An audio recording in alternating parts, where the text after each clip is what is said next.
الحمد لله والصلاة والسلام على خاتم الأنبياء وعلى آله وأصحابه الذين هم فازوا في الدنيا والآخرة. أما بعد فأعوذ بالله من الشيطان الرجيم. بسم الله الرحمن الرحيم. وإلهكم إله واحد لا إله إلا هو الرحمن الرحيم.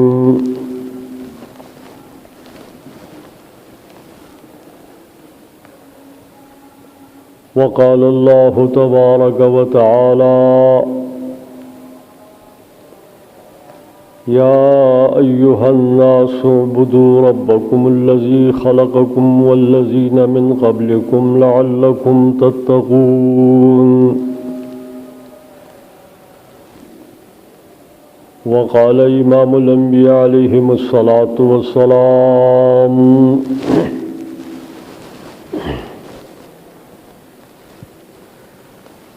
إنه لا نبي بعدي ولا أمة بعدكم.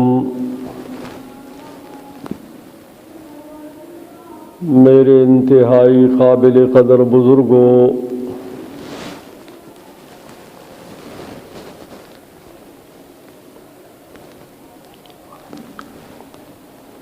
یہ 2021 مارچ کا مہینہ ہے.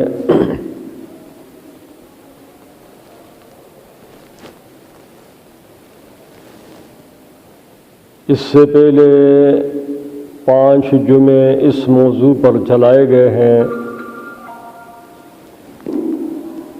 کہ الہ کا مفہوم کیا ہے، عبادت کا مفہوم کیا ہے،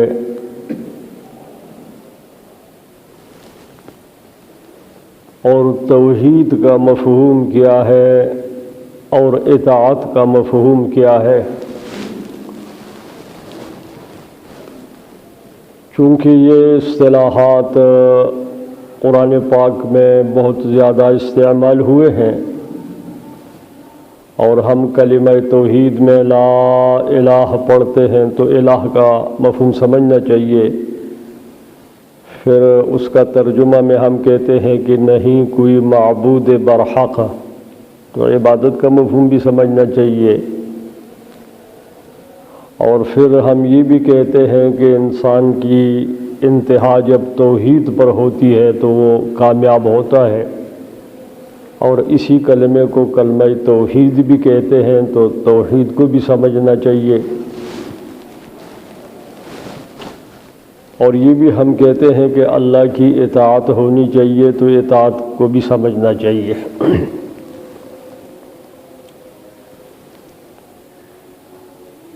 اس سے گزشتہ جمعے میں نے یہ بات کہی تھی کہ 20ویں صدی میں علماء یہود نے جو دین اسلام کی جدید تعبیر و تشریح شروع کی تھی اور بنائی تھی،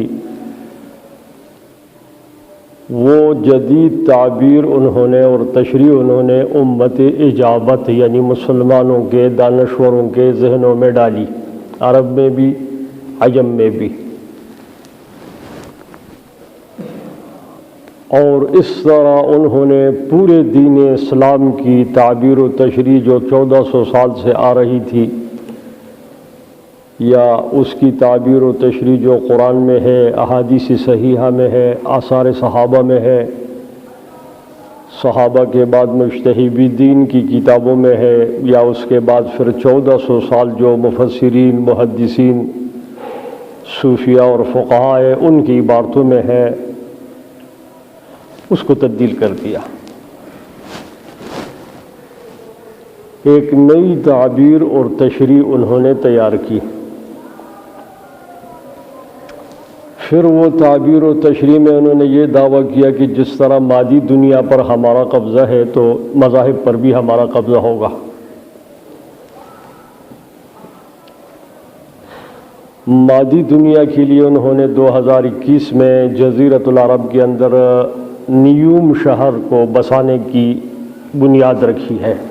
نیوم شہر کی، یہ مادی دنیا کا مرکز ہوگا، دنیا کے بڑے مادہ پرست جو ہے وہ وہاں پر آباد ہوں گے،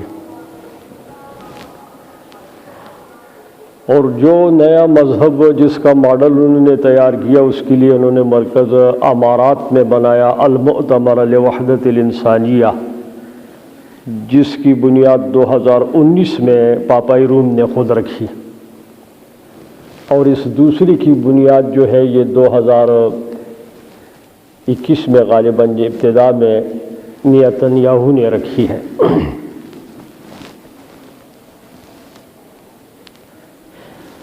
یہ جو جدید تعبیر و تشریح علماء یہود نے کی ہے اور جس کو انہوں نے امت مسلمہ کے دانشوروں کے ذہنوں میں ڈالا ہے، اس سے ایک جدید نصاب وجود میں آ گیا ہے، بہت بڑا نصاب وجود میں آ گیا ہے جو میں اس وقت آپ کے سامنے بیان نہیں کر سکتا۔ اس کے لیے یہودیوں نے بیروت ایک جگہ ہے، بیروت، وہاں اعلیٰ قسم کے پریسوں کا اہتمام کیا جس کے مالک یہودی ہیں۔ اعلیٰ پرنٹ، اعلیٰ کاغذوں پر انہوں نے جہاں اور کتابیں چھاپی وہاں انہوں نے اپنا وہ نصاب جو ہے وہ بھی چھاپا اور پوری دنیا کو انہوں نے فراہم کیا۔ روس اور امریکہ کی جنگ جو اس سے پہلے تقریباً کوئی 20-25 سے 26-30 سال پہلے شروع تھی، یعنی 1985-86 میں، اس وقت کنٹینر کے کنٹینر جو ہے اور شپوں کے شپ ان کتابوں کے یہاں آئے ہیں اور دنیا میں تقسیم ہوئے ہیں، بعض مفت بھی تقسیم ہوئے ہیں، بعض مفت بھی تقسیم ہوئے ہیں۔ وہ مفت جو تقسیم ہوئے اس میں ہم نے بھی تھوڑا بہت، ہمارے پاس بھی کوئی حصہ آیا ہے، ہم نے بھی رکھا ہے، ہمارے پاس پڑا ہوا ہے۔ ایک ایک کتاب کی قیمت جو ایک ایک جلد پہ ہے 2000 3000 4000 ایک ایک کتاب کی قیمت ہے، اعلیٰ پرنٹ میں، اعلیٰ کاغذ میں، رنگین، کچھ بیچ میں رنگین بھی ہے، کچھ سادہ بھی ہے۔ ایک نیا نصاب دنیا میں وجود میں آ گیا۔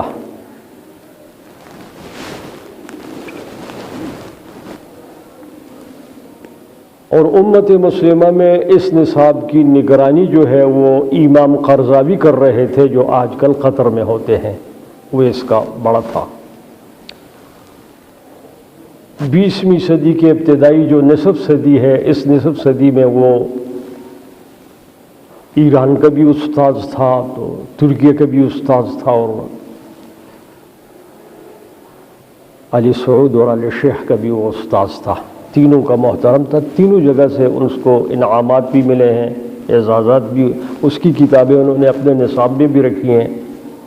یوسف القرضاوی، ایک اس کو اس دور کا مجدد کہتے ہیں، یعنی اگر کسی مولوی سے پوچھو کہ 20ویں صدی کا مجدد کون ہے تو کوئی سمجھدار مولوی ہوگا تو وہ کہے گا کہ امام قرضاوی 20ویں صدی کا مجدد ہے۔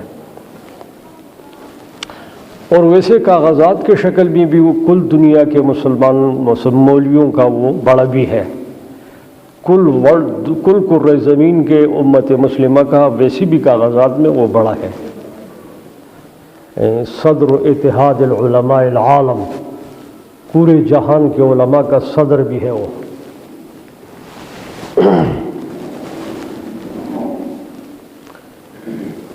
یہ وہی شخص ہے کہ جس نے فتویٰ دیا تھا کہ بھئی صدام مرتد ہے، اس کو قتل کرو، اور کیا کہتے ہیں قذافی مرتد ہے، اس کو قتل کرو، اور عرب کو کھنڈرات بنا دو، خراسان میں خون بہا دو۔ یہ فتوے اس کے ابھی بھی ریکارڈ پر موجود ہیں۔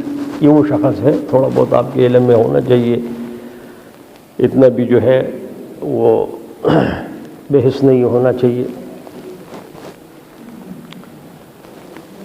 20ویں صدی میں جو یہ جدید تعبیر و تشریح دین اسلام کی ہوئی، جس پر ایک نصاب بھی وجود میں آیا، اس تعبیر و تشریح کا قرآن کے اصطلاحات پر بھی اثر پڑا،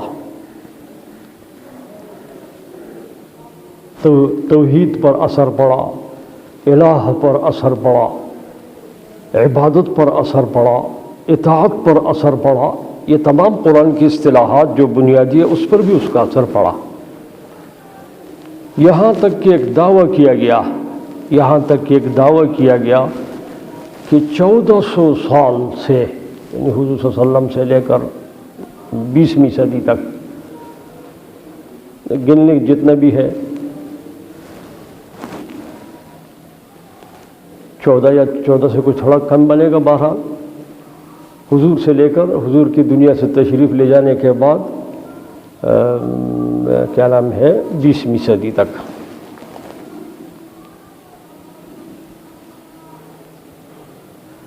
امت جو تھی یا مسلمان علماء جو تھے، یہ الہ کا مفہوم نہیں سمجھے، بھول گئے۔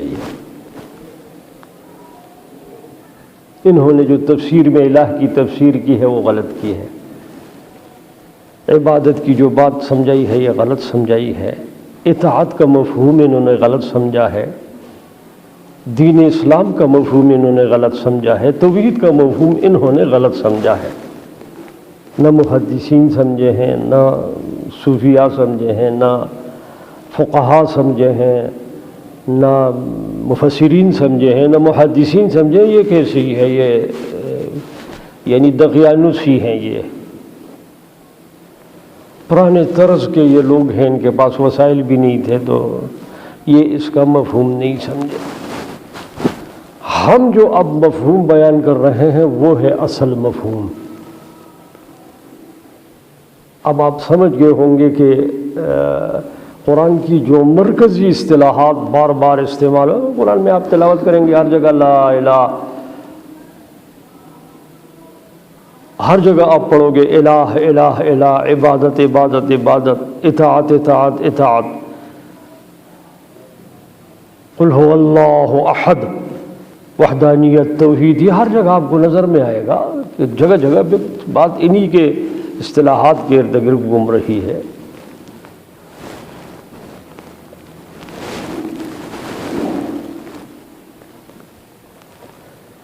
یہ مسئلہ ہوا ہے۔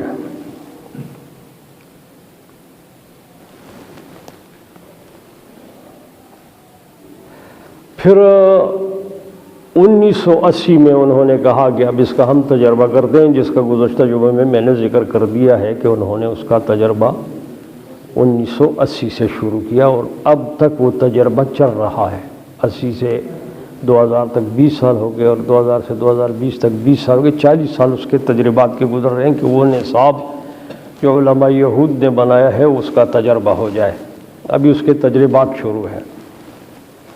یہ جو کچھ آپ کو دنیا میں نظر آ رہا ہے یہ اسی تجربات کا حصہ ہے، اسی تجربات کا حصہ ہے، اس کا تجربہ وہ کر رہے ہیں کہ یار ہم نے ان کے جو پورے نظام کو معطل کر دیا، حذف کر دیا، غلط کہہ دیا، ہم نے جدید ان کے مذہب کی تعبیر کی ہے، اس کا تجربہ بھی ہونا چاہیے۔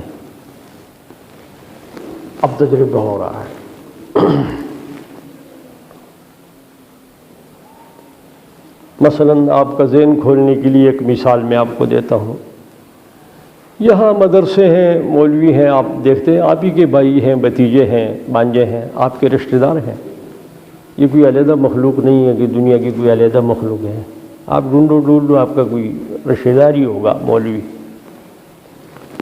خیرات پر مولوی یہاں تیار ہوئے، خیرات پر میں ان کی صفائی نہیں پیش کرتا، خیرات پر مولوی تیار ہوئے، اور وہ مولویوں نے ان کو کل دنیا کو سپلائی کیا۔ آج آپ آسٹریلیا چلے جائیں، آپ کو مولوی پاکستان کے مدرسے کا یا ہندوستان کے مدرسے کا یا بنگال کے مدرسے کا ملے گا۔ آسٹریلیا علیحدہ بر اعظم ہے۔ آپ کو اگر کہیں راستہ بھول گیا، انگریزی نہیں آتی، آپ سیدھا مسجد میں دوڑ کر جائیں، کوئی پتہ کریں مسجد اتنا دو آپ وہاں آپ کو مولوی جو ملے گا وہ کہے گا جی میں کراچی سے پڑھا ہوا ہوں، یا ملتان سے پڑھا ہوا ہوں، یا اکوڑے سے پڑھا ہوا ہوں، یا ادھر بنگال سے پڑھا ہوا ہوں۔ آپ اس سے اپنی بات کر سکتے ہیں۔ چائنا میں مولوی یہاں سے چلے گئے، امریکہ میں یہاں سے، کل کرۂ زمین دعویٰ ہے ہمارا۔ آج تو یہ نیٹ آ گیا ہے، موبائل آ گیا، آپ معلومات کر سکتے۔ کل کرۂ ارض پر مولوی خیرات پر جو تیار ہوئے انہوں نے سپلائی کیے ہیں۔ ایک غیر آدمی جو تفتیشی قسم کا ہو، سیاح ہو، کہے کہ یار میں مذاہب پر سیاحت کرتا ہوں، وہ حیران ہو جائے گا کہ یار یہ پاکستان کی سرکار مولوی تیار کر رہی ہے۔ اور جب اس کو یہ پتہ چلے گا کہ نہیں یہ تو وظیفے سے اور قوم کے خیرات سے اور زکوٰۃ سے اس سے یہ تیار ہوئے ہیں، وہ حیران ہو جائے گا کہ یار یہ عجیب مسئلہ ہے۔ کل کرۂ زمین پر مولوی جو ہے وہ خیرات پر تیار ہوئے ہیں، کوئی حکومت ان کی پیچھے نہیں ہے، کوئی نظام ان کی، وہ حیران ہو جائے گا۔ وہ سیاح یا مورخ جو بھی ہوگا وہ حیران ہو جائے گا۔ یہ میں آپ کو کہتا ہوں۔ اس کے مقابلے میں ہماری یہاں کراچی کے یونیورسٹیوں سے لے کر گلگت کی یونیورسٹی تک کتنی یونیورسٹیاں ہیں وہ آپ گن لیں، کتنے کالجز ہیں آپ گن لیں، کتنے اسکول ہیں آپ گن لیں۔ اس پہ کتنا خرچہ آتا ہے وہ بھی آپ حساب لگا لیں، ان کی عمارتوں پہ کتنا خرچہ آ رہا ہے وہ بھی آپ حساب لگا لیں، ان کے ٹی اے پر کتنا حساب کتاب ہو رہا ہے وہ بھی آپ گن لیں۔ پاکستان کی بات کر رہا ہوں نا، سمجھانے کی خاطر۔ اور جب آپ پوچھیں گے کہ یار اس ملک میں کیا بنایا ہے، تو آپ کو کہنے والا کہے گا کہ جی ہم بچوں کے جو کھلونے ہیں وہ بھی چائنا سے ہمارے آ رہے ہیں، عورتیں جو سوئی جس سے وہ کپڑی سیتی ہیں وہ بھی چائنا سے آ رہی ہے۔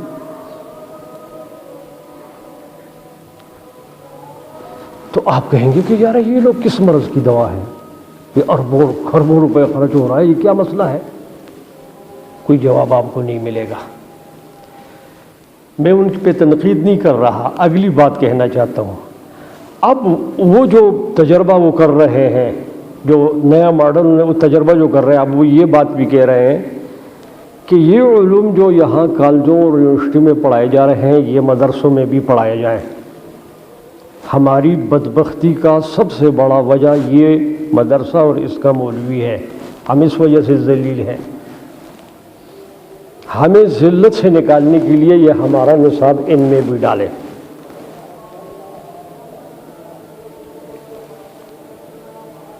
یہ تجربہ ان کا ہے، یہ ان کا نہیں ہے، یہ اس میں بے بس ہے۔ وہ کہتے ہیں یہ تجربہ کرو، کہتا ہے یہ دب ادب کیوں تیار ہو رہے ہیں خیرات پر، وظیفے پر، یہ پورے دنیا کو آپ نے مولوی فراہم کیے ہیں، تمہارا ملک کا نام روشن ہے۔ پاکستانی مولوی چائنا میں کام کر رہا ہے، آسٹریلیا میں کر رہا ہے، افریقہ میں کر رہا ہے، امریکہ میں کر رہا ہے، جرمن و جاپان میں کر رہا ہے، رشیا میں کر رہا ہے۔ یہ کیوں ایسا ہو رہا ہے؟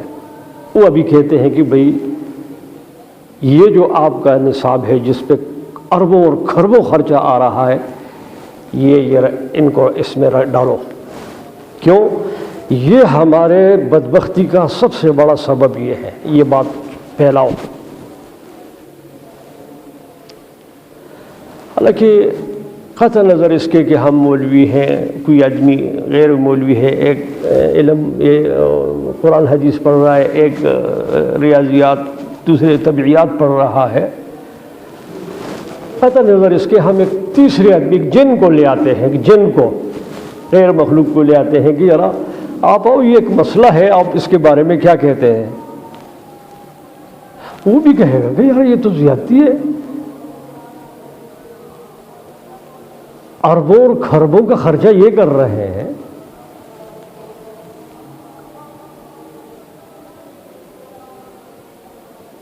سوئی ان کی چائنا سے آ رہی ہے، بچوں کے کھلونے چائنا سے آ رہے ہیں،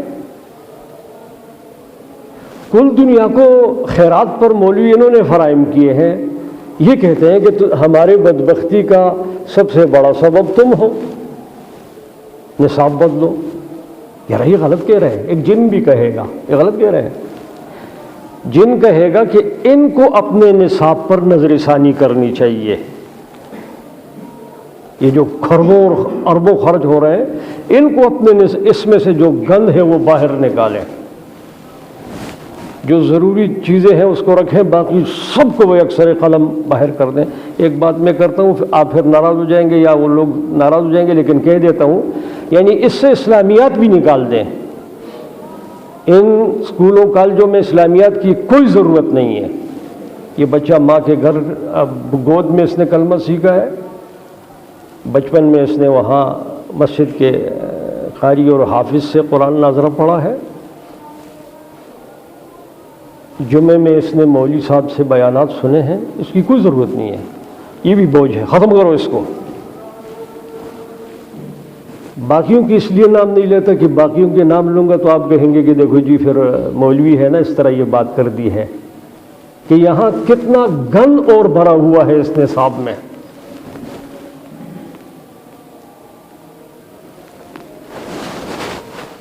تو ہم ڈر کی وجہ سے اس کا نام نہیں لیتے, اس کا نام پھر آپ خود ہی لیں کہ اس میں کون کون سے شعبے ہیں عصری علوم میں کہ جو ٹھونسے گئے ہیں. ایک چھوٹا سا بچہ ہے, ایک بکسر اٹھایا ہوا ہے, طبیعت پہ بوجھ آ جاتا ہے, یا اللہ, تو یار یہ چھوٹا بچہ ہے, اس کے اوپر یہ کیا پنڈ اٹھایا تم نے؟ دجالو, ظالمو, خدا تمہارا بیڑا غرق کرے. اور یہ معصوم بچہ ہے, اس کی تو تم نے آزادی سلب کر دی ہے. اتنا پن پیچھے سے اٹھایا ہوا ہے, فلانا بلا فلانا بلا. ایک لسٹ تیار ہوتی ہے, مسز صاحبہ ایک لسٹ تیار کر لیتی ہے, یہ چیزیں لا, فلانا لانا, فلانا لانا. جس طرح ڈاکٹروں نے جو ہے نا وہ کیمسٹوں کے ساتھ لنک جوڑا ہوا ہوتا ہے نا کہ دوائی فلانی جگہ سے لانی ہے, ٹیسٹ فلانی جگہ سے کرنا ہے, وہ بھی کہتے ہیں وہ کتاب فلانی لانی ہے. بے شرم لوگ ہیں وہ, ان میں تو حیا بھی نہیں ہے. سب میں تو علم کو تجارت بنایا ہے, صحت کو تجارت بنایا ہے. ظالم ہے وہ, یہ ذلیل ہے, یہ اسی لیے ذلیل ہے. مولوی کی وجہ سے ذلیل نہیں, یہ اسی وجہ سے ذلیل ہے. یہ اپنی کرتوتوں کی وجہ سے ذلیل ہیں. ان کو اپنے کرتوتوں کا پتہ نہیں, اپنے گریبان میں نہیں دیکھتے, انگلی دوسری طرف اٹھاتے ہیں, تمہاری وجہ سے ہم ذلیل ہیں. ہاں, مولویوں کو ہم کہتے ہیں کہ بھئی جب سب انبیاء نے کام کیا ہے, سب انبیاء نے جب کام کیا ہے تو تم بھی کام کرو. بالکل لوگوں کے جیبوں پہ نظر نہ رکھو. باقی اگر لوگوں نے تمہیں پابند کیا ہے کہ 5 وقت تم نے نماز یہاں پڑھنی ہے, تجارت کے لیے پیشور نہیں جا سکتا, 2 دن وہاں نہیں گزار سکتا, تو تمہیں اگر پابند کیا ہے تو پابندی کا ان کو آپ کو کچھ نہ کچھ دینا چاہیے. ورنہ میں کیوں پابند ہوں یہاں جمعے میں آزاد ہوں, میں کسی اور جگہ جمعہ پڑھاؤں, نہ پڑھاؤں, کسی اور کی پیچھے پڑھوں.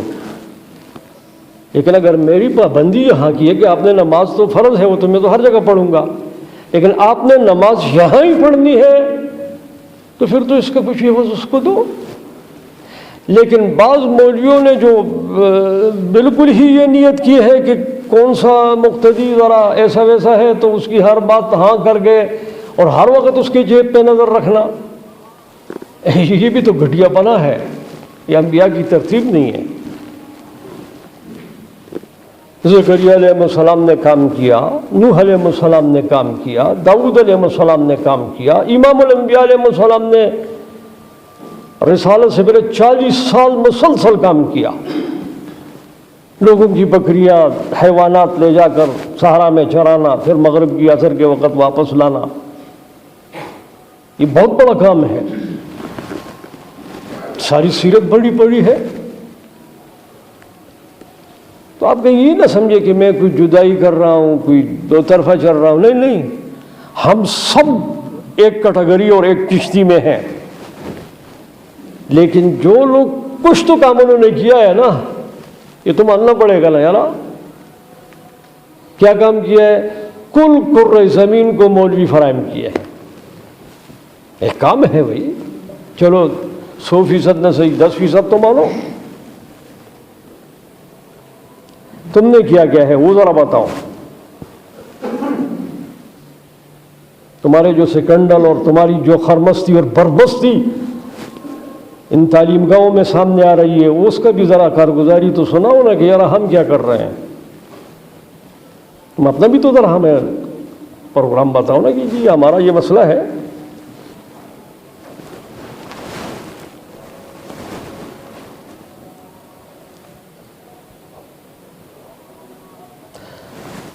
اب وہ یہ تجربہ کر رہے ہیں، یہ تجربہ وہ کر رہے ہیں. 1980 کے بعد جو انہوں نے اسلام کا ایک جدید ماڈل اور دنیا کا جدید ماڈل بنایا ہے گلوبلائزیشن کے حوالے سے، اور انہوں نے اب اس کا تجربہ شروع کیا ہے. وہ تجربہ کر رہے ہیں. اب یہ تجربات شروع ہیں. ان تجربات میں نے ایک مثال آپ کو دے دی کہ یہ ایک مثال سمجھ لیجیے، بہت ساری مثالیں ہیں. اس کا تجربہ کر رہے ہیں اور یہ بھی دعویٰ کر دیا کہ الہ کا ترجمہ، عبادت کا ترجمہ، توحید کا ترجمہ اور اطاعت کا ترجمہ یہ پیغمبر کے بعد آج تک یہ جو محدثین مفسرین یا یہ جو کڑی آئی ہے، زنجیر آئی ہے، یہ لوگ نہیں سمجھے. جو ہم نے اس کی تشریح و تعبیر کی ہے وہ اصل ہے. اس پر انہوں نے آدمی تیار کیے، جماعتیں بنائی، تنظیمیں بنائی، ڈالر خرچ کیے، راتوں رات جماعتیں بنی، راتوں رات کتابیں چھپی، راتوں رات سیمینار ہوئے، ذہن سازی ہوئی. آپ حیران ہو جائے گے کہ یار ابھی طوفان آ رہا ہے. اچھا جب آتا ہے اور وہ لیکچر دیتے ہیں تو جب جو اصطلاحات وہ بول رہے ہیں نہ اس کو سمجھ میں آ رہی ہے کہ میں کون سی اصطلاح منہ سے نکال رہا ہوں، نہ جو آگے بیٹھے ہیں اس کو سمجھ میں آ رہی ہے کہ کیا کہہ رہا ہے. ہاں بعد میں جو اگڑم دگڑم 10% نکلتے ہیں اور 90% کو اٹھا کر بعد گن میں پھینک دیتے ہیں اور کھڑے ہو کر حیوانات کی طرح کھاتے ہیں، ڈنگروں اور خچروں کی طرح کھاتے ہیں. بس کہتے ہمارا پروگرام ہو گیا، ہم نے سیمینار کر دیا ہے، تعلیمی سیمینار ہے، دنیا ارتقاء پہ چلی گئی، ہمارے پاس اتنا موبائل ہے. اور تمہاری ماں مر رہی ہے، کم اصل تمہارا باپ مر رہا ہے، تم کہاں پر پھر رہے ہو، کیا باتیں کر رہے ہو، گھر سے چوری کر کے پیسہ لاتے ہو، بدماش ہو، ماں کے آگے جھوٹ بولتے ہو، باپ کے آگے جھوٹ بولتے ہو. وہ پتہ نہیں کس کس مصیبت میں تمہیں لا کر دیتے ہیں کہ یار بچہ پڑھ رہا ہے، بچہ جناب موبائل میں ڈال رہا ہے اور ادھر تماشے کر رہا ہے، میں پڑھا لکھا ہوں. راستے میں جاتے نظر آتا ہے کہ سرے سے انسان ہی نہیں ہے،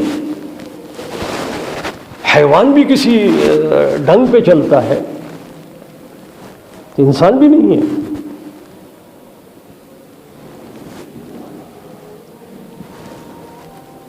وہ تجربہ کر رہے ہیں آپ کے یار تجربات کرتے ہیں کہ اس کا کیا نتیجہ نکلتا ہے. اس میں آج کی گفتگو میں صرف الہ آپ کو بتاتا ہوں، پھر آئندہ گفتگو میں آپ کو پھر توحید بتاتا ہوں، پھر عبادت بتاتا ہوں، پھر اطاعت بتاتا ہوں. یہ آپس میں جڑے ہوئے ہیں، علیحدہ علیحدہ اس کو نہ کرنا. اگر علیحدہ علیحدہ کرو گے پھر بھی نہیں سمجھو گے. یعنی جو بات میں الہ کے بارے میں بتاؤں گا اور جو میں توحید کے بارے میں بتاؤں گا، اگر اس کو پھر آپ علیحدہ علیحدہ کریں گے تو پھر بھی سمجھ نہیں. یہ ایک جکڑا ہوا سسٹم اور نظام ہے.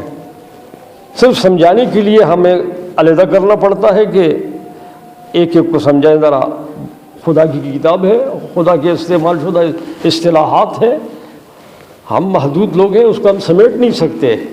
اس طرح کھلا کھلا کر کے ہر ایک پہ علیحدہ علیحدہ بات کرتے ہیں. اے جی دل یہ ہوتا ہے، اے جی دماغ یہ ہوتا ہے، اے جی جگر یہ ہوتا ہے. اس کا مطلب یہ نہیں ہے کہ دل اور دماغ اور جگر کوئی علیحدہ علیحدہ چیزیں نہیں، یہ انسانی جسم کے اعضائے رئیسہ ہیں. اس میں ایک بھی اگر جدا کرو گے تو یہ ختم ہو جائے گا. یہ آپس میں جڑے ہوئے ہیں، جکڑے ہوئے ہیں. الہ کے لیے ہمارے مفسرین، ہمارے حکماء ہم ان کو کہتے ہیں، یونانی حکماء کہتے ہیں سقراط کو، افلاطون کو، ارسطو کو، فاریابی کو، ابن سینا کو. یہ یونانی ان کو حکماء کہتے ہیں، فلسفہ یونان. مغربی فلاسفہ جو ہے وہ کہتے ہیں روسو کو، کانٹ کو، ہیگل کو، فرائڈ کو، ادھر یہ اشتراکی آ گئے ہیں، مارکس ہے، لینن ہے، اسٹالن ہے، ادھر ماؤ آ گیا، ان کو یہ فلاسفہ غرب یا مادی یا جو بھی کہیں یہ علیحدہ گروپ بن جاتا ہے۔ لیکن ہمارے حکماء جو ہیں وہ ہیں کہ جو متکلم بھی ہو اور صوفی بھی ہو، یہ ہمارے حکماء ہیں، ہم ان کو حکماء کہتے ہیں کہ وہ آدمی متکلم بھی ہے، علم کلام کا ماہر ہے، اور صوفی بھی ہے، تصوف کا ماہر ہے۔ یہ جو ادھر ادھر کے صوفی بنے ہوئے، یہ چرسی بھنگی پوڈری ڈاکو شاکو، ان کو چھوڑو، ان کی بات ہی ہم نہیں کرتے۔ صوفی یعنی شاہ ولی اللہ، متکلم یعنی شاہ ولی اللہ، صوفی و متکلم یعنی علی حجویری، صوفی اور متکلم یعنی امام غزالی، صوفی اور متکلم یعنی اخونا عبد الغفور، یہ اس کو ہم حکماء کہتے ہیں، یہ ہمارے حکماء ہیں۔ ہمارے حکماء کہتے ہیں کہ الہ جو ہے اس ذات کو کہا جائے گا جس میں من جملہ 4 شرائط پائے جائیں، من جملہ، کیونکہ ہم اس کا بھی احاطہ نہیں کر سکتے۔ ایک محدود مخلوق ایک لامحدود ذات کا احاطہ کیسے کرے گی؟ سمجھانے کی خاطر یارا من جملہ 4 چیزیں جس ذات میں پائی جائیں وہ الہ بن سکتا ہے، یا 4 شرطیں کہہ دو۔ پہلی شرط یہ ہے کہ وہ ذات واجب الوجود ہو، یعنی اس کا وجود ذاتی ہو، کسی کا عطائی نہ ہو، یہ پہلی شرط ہے۔ دوسری شرط یہ ہے کہ وہ خالق ہو کائنات کا، مخلوق نہ ہو۔ اور تیسری شرط یہ ہے کہ اس کا علم ہر ذرے پر ہو، ایتھر اور ایٹم اور اس کی تقسیم کے آخری حد سے لے کر کائنات کی بڑی سی بڑی مخلوق پر اس کا علم محیط ہو۔ اور چوتھی شرط یہ ہے کہ اس کی قدرت ہر ایک چیز پر ہو، جب چاہے جیسا چاہے جو کرنا چاہے کر دے، یہ اس کا، یہ 4 شرائط جس میں پائی جائے اس کو الہ کہتے۔ اب ایک بات تھوڑی سی ذہن میں رکھو کہ یہ جو پہلی 2 شرطیں ہیں نا، واجب الوجود اور یہ کہ خالق ہے، اس میں تو کل دنیا ہمارے ساتھ، مارکس بھی اس میں ہمارے ساتھ شریک ہے، مارکس ہمارے ساتھ شریک ہے اس بات میں۔ مارکس بھی کہتا ہے کہ یہ جھوٹ ہے، یہ مغرب کا پروپیگنڈا ہے اور مغرب کے کتوں نے یہاں یہ ڈول بجایا ہے۔ مارکس باقاعدہ واجب الوجود کا قائل ہے، اور یہ کہ اللہ خالق ہے اس کا قائل ہے۔ مارکس مذہبی ہے، مرا ہے تو اس کو مذہب کے رسومات کے تحت دفن کیا گیا ہے۔ یہ تو مغرب کی ڈھولکیاں ہیں جو ہم بجا رہے ہیں، ہم ان کے ڈھولکر ہیں۔ لعنت ہو اس ذہنیت پر اور ایسے دانشوروں پر، جیسے آج کل ڈھولکی اٹھائی ہوئی ہے کہ چائنا کافر ہے، چائنا کافر ہے، اس کے خلاف جہاد ہے۔ دجال کی اولاد، تمہیں اس سے کیا غرض ہے بھائی؟ کافر ہے، خدا کی مخلوق ہے، جہنم میں جائے جدھر جائے، ہمیں کیا غرض ہے؟ جب وہ ہمارے ساتھ نہیں لڑتا، ہمیں نہیں مارتا، ہمارا اس سے کیا غرض ہے؟ وہ جانے اس کا کہاں جانے۔ قرآن نے کہا ہے کہ جب تمہارا ہمسایہ کافر ہو، تمہیں چھیڑ چھاڑ نہ کرے، اس کے ساتھ اچھا سلوک کرو۔ مرغ پکایا ہے تھوڑا سا ان کے ہاں بھی بیچ دو، پتھر نہ مارو اس کے گھر کے اندر، تمہارا بوتھا توڑ دے گا۔ لیکن کتے یہاں شروع ہو گئے ہیں، جدھر جاؤ کتے لوگ لگے ہوئے ہیں۔ کیا بات ہے بھی؟ کہتے جی وہاں پامیر میں جو ہے ٹریننگ ہو رہی ہے، چین میں مسلمانوں پہ بڑا ظلم ہو رہا ہے، جہاد شروع کرنی ہے۔ انا للہ و انا الیہ راجعون۔ بھائی کیا کرتے ہوئے؟ یہ کون سا مسئلہ شروع کر رکھا ہے پھر؟ یہ پہلے سبق نہیں سیکھا ابھی تک آپ نے؟ مزید جو ہے ہمارے لیے اور مصیبت بناتے ہو۔ آج کل یہ مسئلہ شروع ہوا ہے۔ پہلے دونوں شرطوں میں ہندو بھی ہمارے ساتھ ہیں، بت مت بھی ہمارے ساتھ ہے۔ کل دنیا کا کوئی ہوگا، میرا خیال ہے، میرے ذہن میں تو نہیں ہے، نہ میرے علم میں ہے کہ کوئی یہ کہے کہ واجب الوجود ذات اللہ کے ماں سوا کوئی اور ہے، یا کائنات کا خالق کوئی اور ہے۔ مشرکین عرب سے جب حضور پوچھتے تھے کہ کس نے پیدا کیا، وہ کہتے تھے کہ اللہ نے پیدا کیا۔ ابو جہل کہتا تھا اللہ خالق ہے۔ قرآن بڑا پڑا ہے اس پہ۔ ان دو شرطوں میں کل انسانیت ہمارے ساتھ ہے۔ یہ جو باقی دو چیزیں ہیں نا، اس میں گڑبڑ ہو جاتی ہے کہ وہ ذات، تیسری شرط یہ ہے کہ اس کا علم ہر چیز پر ہو۔ اس میں مشرک پیدا ہو گئے۔ مثلا اللہ عبد الغفور سوات میں سیدو میں سویا ہوا ہے، فوت ہو گیا ہے، لوگوں نے دفنا دیا ہے۔